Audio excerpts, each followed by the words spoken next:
O texto que eu vou usar por base é o Evangelho de João, no capítulo 4, a partir do verso de número 3. João capítulo 4, 3, eu vou ler bastante, ok? Mas vou falar pouquinho. Talvez você não tenha tido tempo de ler sua Bíblia hoje, e sua devocional será esse texto, e nós vamos fazê-la juntos. Deixou a Judéia, retirando-se outra vez para a Galiléia. Vamos lá. Travou? Bom, e era necessário passar pela região da Samaria. Assim Jesus chegou a uma cidade samaritana chamada Sicar, perto das terras que Jacó tinha dado a seu filho José. Ali ficava o poço de Jacó. Cansado da viagem, Jesus sentou-se junto ao poço. Era por volta do meio-dia. Nisso veio uma mulher samaritana tirar água. Jesus lhe disse: dá-me um pouco de água, pois os seus discípulos tinham ido à cidade comprar comida. Então a mulher samaritana perguntou a Jesus: como sendo o Senhor um judeu, pede água a mim, que sou mulher samaritana? Ela disse isso porque os judeus não se dão com os samaritanos. Jesus respondeu: se você conhecesse o dom de Deus e quem é o que está lhe pedindo água para beber, você pediria e ele lhe daria água viva. Ao que a mulher respondeu: o senhor não tem um balde e o poço é fundo. De onde vai conseguir essa água viva? Por acaso o Senhor é maior do que Jacó, nosso pai, que nos deu o poço, o qual ele mesmo bebeu, assim como seus filhos e o seu gado? Jesus respondeu: quem beber desta água voltará a ter sede, mas aquele que beber da água que eu lhe der nunca mais terá sede. Pelo contrário, a água que eu lhe der será nele uma fonte a jorrar para a vida eterna. A mulher lhe disse: Senhor, quero que me dê essa água para que eu não mais tenha sede, nem precise vir aqui buscá-la. Jesus disse: vá, chame o seu marido e volte aqui. Ao que a mulher respondeu: não tenho marido. Então Jesus disse: você tem razão ao dizer que não tem marido, porque já teve 5 e esse que agora tem não é seu marido. O que você disse é verdade. A mulher então lhe disse: agora eu sei que o Senhor é um profeta. Nossos pais adoraram nesse monte, mas vocês dizem que em Jerusalém o lugar onde se deve adorar. Jesus respondeu: mulher, acredite no que eu digo. Vem a hora que nem neste monte nem em Jerusalém vocês adorarão o Pai. Vocês adoram o que não conhecem. Nós adoramos o que conhecemos, porque a salvação vem dos judeus. Mas vem a hora, e já chegou, em que os verdadeiros adoradores adorarão o Pai em espírito e em verdade, porque são esses que o Pai procura para seus adoradores. Feche os seus olhos. Senhor nosso Deus e Pai, em nome de Jesus, eis aqui a Tua palavra, continue falando conosco.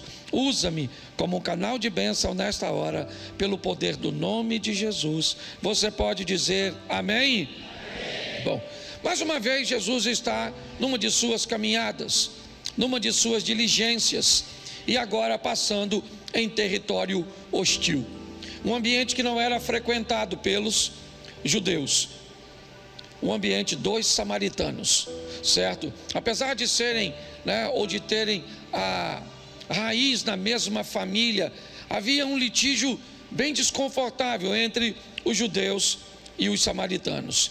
E agora Jesus veio para salvar a todos. Então a história aqui é pautada em salvação. No domingo eu conversei com vocês sobre a preparação que precisaríamos fazer para enfrentarmos a segunda morte, tá certo? Essa foi a temática. O que tens preparado? Para quem será? Nós temos 2 vidas, uma no corpo físico e outra na alma, A palavra morte quer dizer apenas, de uma forma bem simples, separação. Você morre a primeira vez quando o espírito deixa o corpo. Você corre o risco de morrer a segunda vez quando a alma é separada de Deus. Quando nós olhamos para tudo isso, nós vamos descobrir algumas coisas bem importantes nesse texto. Primeiro, nós vamos observar a história desta mulher, porque ela vai de alguma forma nos representar. Vamos esquecer as questões de gênero, vamos esquecer a dificuldade que ela está enfrentando aqui, vamos apenas focar no que essa mulher está buscando, ok? É importante que a vida dela está pautada em duas direções. Uma, ela é física, ela é material, mas a outra não tem a ver simplesmente com questões físicas, financeiras e materiais. É lógico que ela tem um cântaro à mão, ela tem uma corda, o que indica que esta mulher está em busca de água, tá certo? Isso é algo para seu corpo físico e não para sua alma. Ela sai de casa para buscar no poço de Jacó uma água, e é simplesmente isso. Não tem nada de extraordinário nisso, não tem nada de sensacional, é muito comum. Ela é uma pessoa que vive nesta terra, e por viver nesta terra, neste mundo, ela tem necessidades desta terra e deste mundo, e uma delas básicas é água. O ser humano basicamente depende de água, abrigo e alimento. Então, quando olhamos para isso, é essa história que nós vemos. Porém, por detrás desta mulher existe outra procura, porque ela não é apenas um corpo, ela não é apenas matéria. Tem outra coisa que ela está buscando. Ela busca a satisfação de um relacionamento. Ela busca a tão sonhada felicidade que a maioria ou todo ser humano emocionalmente saudável está buscando. Ela quer ser feliz. Então permita a ela buscar sua felicidade onde? Onde ela acredita que a felicidade está. Está cheio de gente aqui buscando a felicidade no dinheiro. Está cheio de gente aqui buscando a felicidade nos filhos. Está cheio de gente aqui buscando a felicidade numa casa própria. Porque as pessoas vão buscar a sua felicidade onde ela acredita que a sua felicidade está. Isso é extremamente respeitoso. Nós olhamos para alguém que é uma lutadora como você, que tem buscado seu alvo, que tem buscado alcançar seu propósito ao longo dos anos. É somente isso que ela está fazendo. A única questão é que ela procura os seus relacionamentos ou a sua felicidade num ambiente ilícito, se relacionando ou achando que um homem pode entrar na sua vida e fazê-la feliz. É isso que ela pensa. Ela é uma lutadora como todos nós, como você que sai de casa todos os dias, certo? Talvez não para buscar a água que ela buscou no poço, mas para buscar o recurso para a luz, para o gás, para o alimento, para a internet, para o colégio e para tantas outras coisas. A história da mulher é a mesma nossa, ela só precisa de uma boa consciência de adaptação, é somente isso. E ela está lutando para alcançar tudo isso sem sucesso. É isso. E na minha visão, tem alguém que está olhando as pessoas que não desistem. Tem alguém que está olhando as pessoas que procuram a felicidade, que procuram a plenitude, certo? Que procuram ser felizes. Está certo. Quando esse alguém olha para tudo isso, ele tem um mensageiro neste mundo. Ele enviou seu filho. E seu filho vai ser destinado a ter um encontro com esta mulher. Não é nada apropriado, diga-se de passagem. Primeiro, porque é uma abordagem a uma mulher. Isso já era algo, que não era muito recomendado. Segundo, ela era uma samaritana. Então Jesus vai quebrar, alguns protocolos, vai quebrar alguns estigmas, algumas coisas para chegar até esta mulher. Por quê? Porque ela está procurando aquilo que ele pode oferecer. Ela está em busca do que ele tem para dar.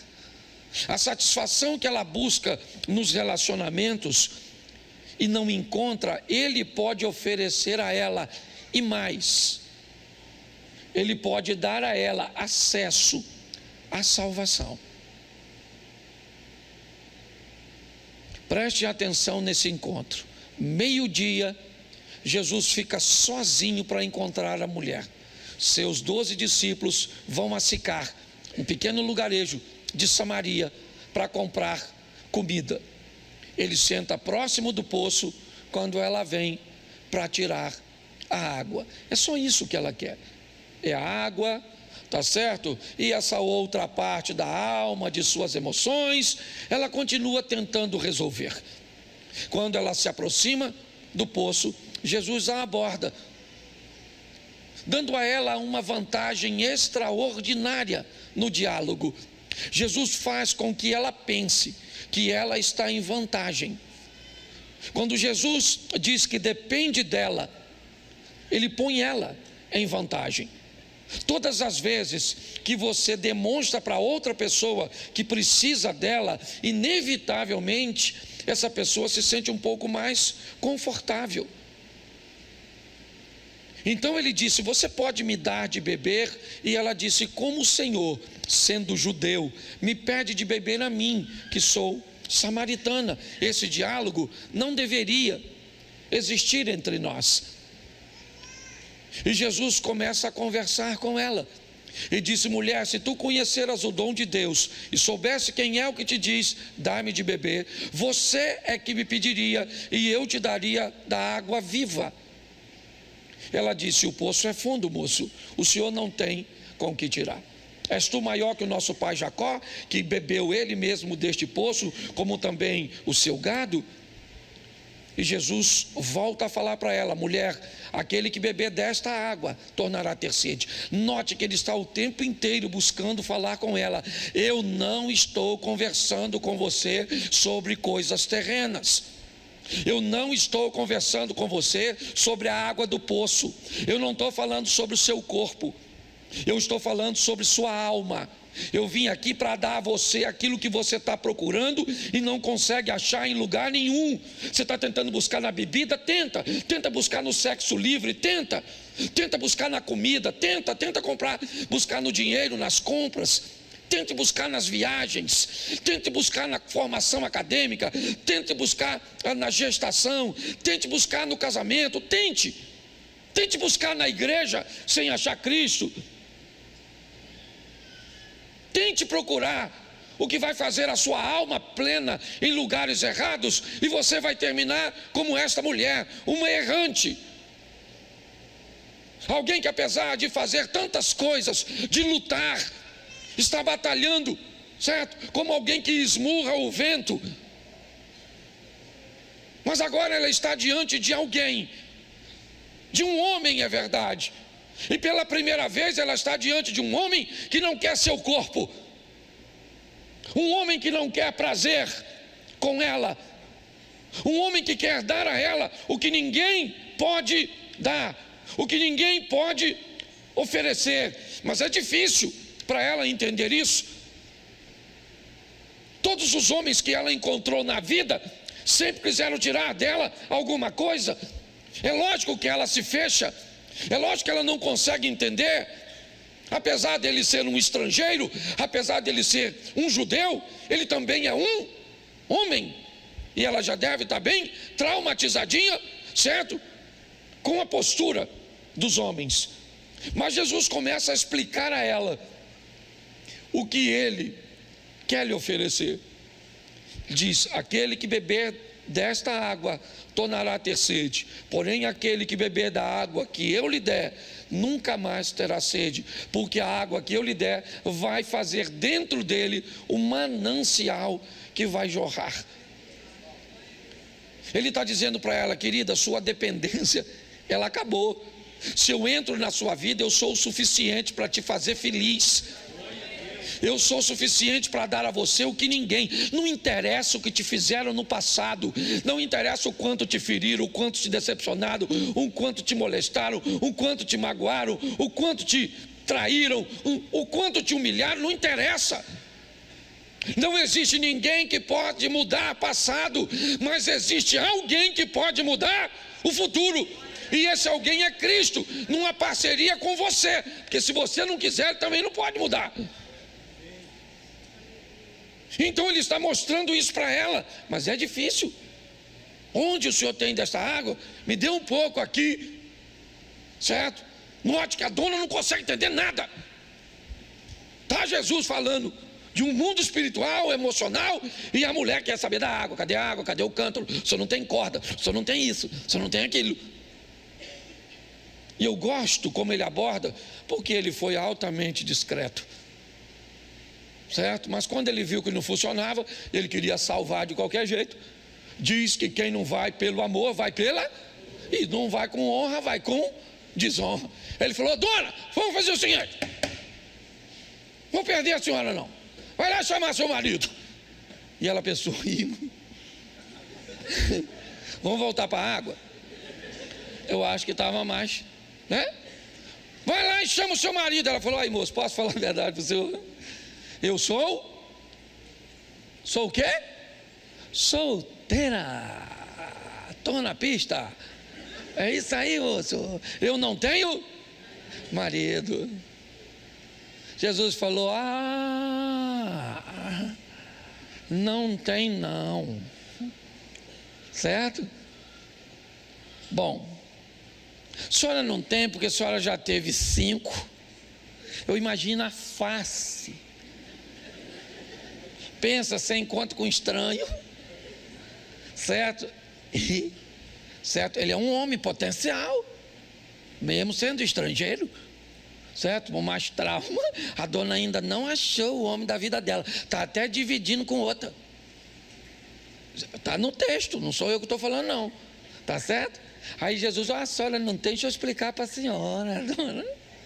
A senhora já teve, note que Jesus invade o passado dela. A senhora já teve 5 homens, até aí está tudo bem. Quantas mulheres solteiras já não teve 5, 7, 10 homens? Namorado, namorido e todas essas coisas. Ninguém falou nada, a mulher ficou tudo quietinha, certo? Mas é uma grande verdade. Até aí tem alguma coisa de errado? Ela já teve, né? Ela não é casada e já teve alguns homens possíveis maridos que não deram certo. Tem alguma coisa de errado com o passado dela? Não, mas agora Jesus vai enfiar a faca na dona no presente. Mas além dos 5, dona, a senhora está no 6º, que nem é seu. Aí chamou a dona de adúltera. Na classe, mas chamou. Tá certo? Na categoria. A senhora está no 6º, que não é teu. Quando ele falou isso, ela não aguentou. Ela falou: nossa, sem graça. Eu vejo que o senhor é profeta. Vamos mudar de assunto, que esse negócio de água e homem está ruim para o meu lado. Olha, na água eu não entendi e no homem eu me envergonhei. Então vamos ver qual é a próxima opção. Ela disse: eu vejo que o senhor é profeta, e os nossos pais adoravam nesses montes, e vocês, judeus, adoram ou dizem que Jerusalém é o local de adorar. Bom, ela foi buscar o quê? O que ela foi buscar no poço? Ela foi buscar água, sim ou não? Jesus falou de uma água que ela não entendeu, certo? Falou de um marido que ela não queria conversa, sim ou não? Mas fez com que a pauta da conversa mudasse de coisas materiais para coisas espirituais. Vejo que o Senhor é profeta. Nossos pais adoravam nesses montes, e vocês dizem que Jerusalém é o local de adorar. Agora Jesus vai quebrar ela e vai dizer: dona, deixa eu explicar a senhora. Ora vem, que nem nesses montes, nem em Jerusalém adorareis o Pai. Porque Deus não tem lugar para adoração. Deus busca adoradores que o adorem em qualquer lugar. Para um adorador, qualquer ambiente é ambiente de adorar. porque o ambiente não faz o adorador, é o adorador que faz o ambiente. Você está entendendo? Quando olhamos para isso, não interessa onde você mora, onde você frequenta, onde você trabalha. Quando você chegou, você não chegou sozinho, você chegou acompanhado. Deus chegou contigo e aquele local se tornou um local de adorar. E é assim que funciona. É desse jeito. Quando olhamos para isso, Jesus começa a expor a ela um treinamento extraordinário sobre salvação. Ora, vem que nem nesses montes adorareis o Pai, certo? E agora Jesus diz algo: vós adorais o que não sabeis. É aqui que eu quero me deter.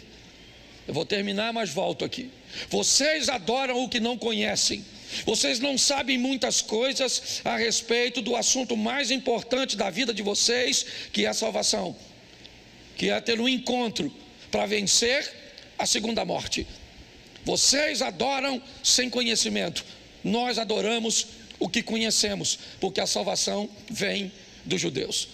O que Jesus está dizendo é: eu estou aqui trazendo e preparando pessoas para ensinarem vocês a entenderem sobre salvação. Porque Jesus faz praticamente um intensivo com esta mulher, porque é ela que vai ficar como evangelista em Samaria, não é nenhum de seus discípulos.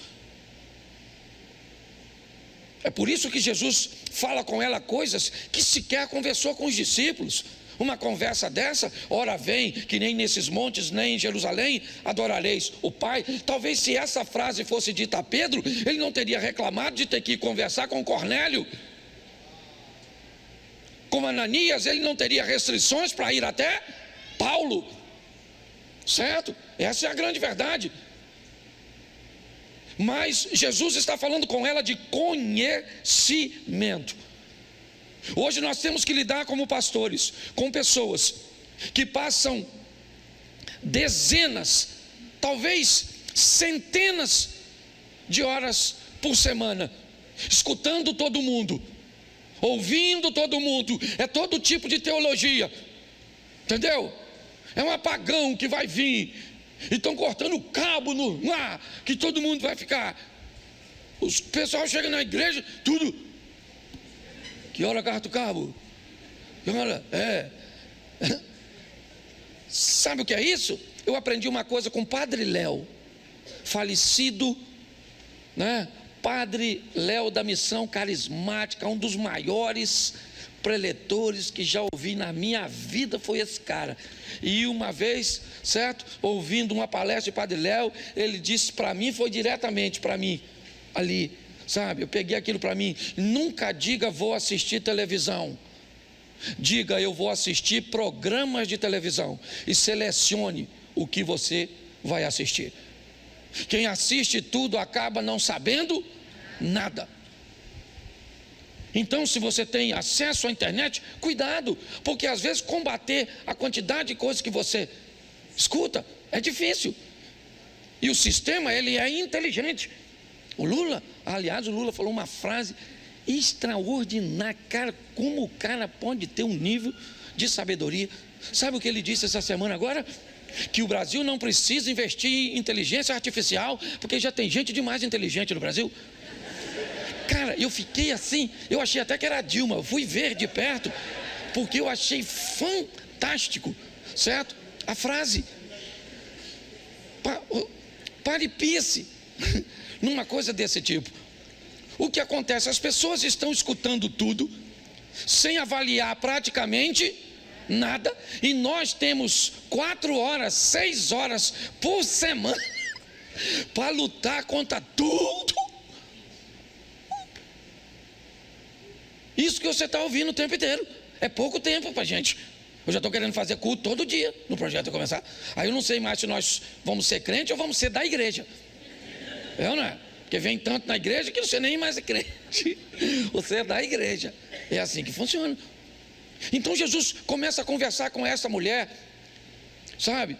E mostrar a ela a dificuldade de conhecimento que as pessoas estão tendo. A dificuldade de entender a respeito de um dos assuntos mais importantes de sua vida, que é a vida eterna. Então ele explica para ela que se ela vai se tornar uma adoradora, não interessa se é Samaria, se é Jerusalém, não interessa se é no Egito, se é na Babilônia, se é na Pérsia, certo? Não interessa, certo? Um verdadeiro adorador, ele é um adorador em qualquer lugar e pronto. Posso ouvir um amém? Amém. E aí ele fala sobre conhecimento, e agora ele diz o seguinte, ele diz, porque o Pai anda buscando verdadeiros adoradores que o adorem em espírito e em verdade. Eu gosto dessa colocação por duas coisas. Primeiro, porque a minha visão espírito, adora em espírito, tem a ver com aquilo que é abstrato, com aquilo que não é palpável, né? Não vou usar uma palavra, mas é de uma forma simples. Falar pneumo não é minha intenção. É o abstrato, é aquilo que não se pode ver, sabe? Não se pode palpar, não é material. Quando ele diz adora em verdade, me parece que a tônica é mostrar com aquilo que é visível, com suas obras, com seu tempo, com seu dinheiro, com aquilo que é mais concreto, certo? Mas ele diz que o verdadeiro adorador é aquele que consegue adorar, certo, de forma material, palpável, visível, com boas obras, mas que consegue também adorar em espírito, ok? Entendendo o que é oração, o que é jejum, o que são aquelas coisas que nós não temos como palpar, com a sensibilidade das coisas espirituais. Me parece que é isso que ele está querendo dizer. Só que ele me dá uma informação tão preciosa nesse texto, que ele diz que aquele que adora a Deus em espírito e em verdade, ele é alguém que Deus está procurando. E aí eu vou te dar uma dica que para mim, certo, tem funcionado. Não é um único modelo, diga-se de passagem, mas eu aprendi, certo, talvez a lidar com ele para poder divulgá-lo. Você pode buscar a Deus, buscar-me-eis e me encontrareis, quando me buscardes de todo o vosso. Isso não é bíblico? Então existe um modelo de se relacionar com Deus. Que modelo é esse? O modelo da busca, da procura.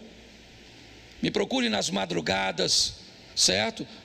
Nós temos ênfase a isso, mas eu quero te oferecer um outro modelo que também é muito bom e eficaz. Viva de tal forma que você se torne alguém que Deus está buscando. Se não está funcionando para você, pastor, eu estou procurando a Deus e não estou encontrando, então pare de procurar a Deus e se torne alguém que Deus está procurando, que se você não o achou, Ele vai achar você, pode ter certeza, certo? Se você teve dificuldade de encontrá-lo com esse modelo, talvez é simplesmente porque ele não é o seu. Entendeu? Talvez por isso você não achou, pastor, mas eu procuro a Deus, eu me dedico, eu procuro e não sinto, eu não vejo. Então pare de procurar a Deus e descubra quem é que Deus está procurando e torne-se alguém que Deus está procurando. Isso tudo ele está transmitindo a uma samaritana. É isso. E ela vai entender perfeitamente.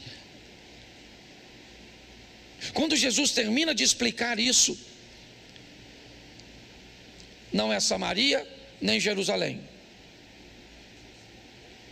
Olha só, vocês adoram o que não conhecem. No final, ela diz, mas nós estamos esperando o Messias. E aí Jesus diz para ela, eu sou o Messias, eu que estou falando contigo. Ela já sabe.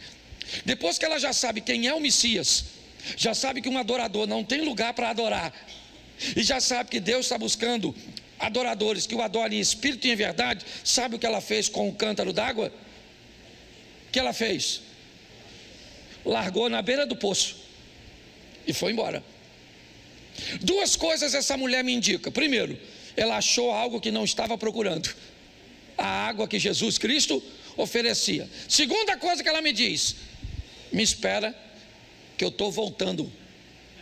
Prova disso é que eu deixei meu cântaro aqui, certo? É isso. Eu imagino os discípulos chegaram, talvez ela também deixou o cântaro, por quê? Porque talvez os discípulos também não tivessem recipiente para tirar a água, Jesus não tinha, ela mesmo falou, também pode ter sido, né? E ela vai, quando ela está indo, quem é que está vindo? Os 12 evangelistas, 12, entendeu? Estão vindo, o que eles estão trazendo? Comidinha, eles foram a Sicar, sim ou não? Foram a Samaria. Eles falaram que Jesus Cristo salva lá? Sim ou não? Não, já falei isso aqui. Mas a mulher foi lá e falou para os caras assim, chegou lá no meio dos homens, imagino eu. Falou, aí rapaziada, eu vim lá do poço agora, deixei até meu cântaro que eu vou voltar lá. Mas eu acho que eu achei o Messias. Aí eu imagino a cara dos camaradas. Ô dona, com a vida que a senhora tem, a última pessoa que aparecer para a senhora era o Messias, tá? Ele não vai aparecer com gente da sua estirpe. A senhora não merece, porque tem gente que gosta de falar isso de nós. Tá? Porque você matava, você roubava, você se prostituía, você não era legal, você era isso, você era aquilo. Como é que Jesus te aceitou? Menino, vá para o inferno que Jesus me aceitou, e vá você e dá lembrança para o Satanás e me deixa quieto. Não dá vontade de nós falar? A gente não fala, mas para e pensa. Ela chega lá e diz para aqueles homens, eu acho que eu encontrei o Messias. Ele me disse tudo. A minha cabeça pensa muita coisa esquisita. E eu acho que só foram lá porque um daqueles caras pegava a dona antes. Eu fico pensando que se não foi isso, porque ela falou assim, ó, me disse tudo quanto eu tenho feito. Os caras falaram, maluco, deve saber de mim. Agora deu ruim, certo? E ainda acusou o casado, vai que Jesus encontra com a esposa dele e denuncia. Eu só sei de uma coisa, quando eles estão comendo, quem é que vem andando? A mulher, querida, a dona do cântaro. E o que é que ela está trazendo? O que discípulo nenhum trouxe. Gente, para ser salvo por Cristo. Olha que coisa interessante esse texto. Quando nós olhamos para isso, eu fico pensando, primeiro, se nós sabemos a respeito de nossa salvação. No domingo eu falei, não vou repetir, mas eu vi alguém perguntar algumas coisas que me deixaram bem preocupado como pastor de uma igreja. Você sabe quais são os fundamentos da salvação? Se você, como membro do Projeto Recomeçar, fosse perguntado hoje por alguém lá fora, quais são os fundamentos da salvação para a fé que você professa? É importante esclarecer a você que, dependendo da escola que vai esclarecer esses feitos, isso pode se prolongar por 10 fundamentos, até 20 fundamentos. Você vai encontrar pessoas usando, certo, um número bem extenso, mas eu vou te dar 6, que para mim são suficientes, certo? Primeiro, para você mostrar às pessoas que conhece, ok? O caminho para ser salvo. Então eu separei 6 fundamentos da salvação, porque eu quero que esteja na ponta da língua da igreja, que eu fico pensando, se alguém abordasse um membro da igreja que eu sou pastor, e falasse sobre segunda morte, e ele não soubesse, como vencê-la, ele não soubesse, e perguntasse, você sabe os fundamentos da salvação, que são coisas básicas, ok? E a pessoa diria, não, eu não sei, ou se atrapalharia, e alguém perguntasse assim, quem é o seu pastor? Onde você caminha? Eu imagino a vergonha que nós seríamos. Então, se você gosta de anotar, eu acho que vale a pena você escrever, ou se você guarda, porque é fácil, eu botei até numa sequência difícil de você esquecer, tá certo? Mas fundamentos da salvação. primeiro, somos salvos mediante a fé. Então, o primeiro fundamento da salvação de um cristão é a fé. Sem fé é impossível agradar a Deus, e é necessário que aqueles que o buscam tenham fé. Segundo princípio da salvação é fácil. Se eu preciso ter fé, eu preciso depositá-la em um lugar. Então, o segundo fundamento da minha salvação é: em nenhum outro nome há salvação. E que nome é? Jesus Cristo. O segundo fundamento da nossa salvação é Jesus Cristo. O que Jesus fez para nos salvar? Derramou o quê? O seu sangue. O cordeiro que pagou com seu sangue uma dívida que não era dele. Então, o terceiro fundamento, certo, da nossa salvação é o quê? O sangue de Cristo, que nos purifica de todo o pecado. Bom, primeiro fundamento qual é? Segundo fundamento é? Terceiro fundamento é isso. Para alcançarmos isso, precisaremos de uma postura. Num discurso narrado por João Batista, quando diz: é chegado o reino de Deus, a mensagem dele veio dizendo o quê? Arrependei-vos. Arrependimento é o quarto. Para que eu acesse o sangue, é necessário que eu me arrependa. Com o arrependimento eu vou alcançar aquilo que só o sangue de Cristo pode nos dar referente ao pecado. O que é? O perdão. O quinto fundamento é o perdão. Eu tenho fé em Cristo, que derramou seu sangue, porque eu me arrependi, e por me arrepender eu fui perdoado. Sexto e último para nós aqui, se quiser estudar depois, fique à vontade para ampliar. Mas agora que eu fui perdoado, com o perdão eu me tornei justo. Justificação. Eu fui justificado. Quando Cristo me oferece o perdão, Ele me justifica, e não há mais nenhuma condenação para aqueles que estão em Cristo Jesus, porque fui perdoado, justificado, certo? Com o meu arrependimento, fui alcançado por seu sangue, o sangue do Cordeiro Imaculado de Deus, que me deu a fé que eu preciso para viver tudo isso. Isso Jesus está expondo a esta mulher, porque preste atenção: quanto mais preparado você estiver para viver lá fora, menos engano. São coisas simples, que se até nós que somos pastores fomos questionados de repente, quais são os fundamentos da salvação? Tem gente que até manter isso nítido na nossa mente é muito importante. Por quê? Porque queremos uma igreja que vá morar no céu, que consiga vencer o pecado. Sabe, eu vou continuar falando isso aqui até que Subirá venha falar. Ele vem no nosso aniversário, mas não vai dar tempo para dar 2 horas a ele para falar. Como é que eu vou dar 2 horas? Não. Nós vamos fazer um treinamento sobre essa graça transformadora numa outra data. Falei com ele para vir. E aí quem quiser vir, fala por quê? Porque, escute só, a palavra graça também significa poder para vencer o pecado. Até outro dia a palavra graça para mim se via apenas como um favor e merecido.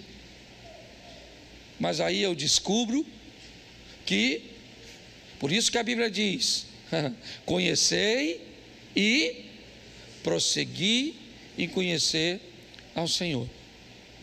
Aí eu descubro, depois de tantos anos, que muito mais do que um favor que não se merece, quando Jesus estava dizendo à mulher de João capítulo 8, vá e não peques mais.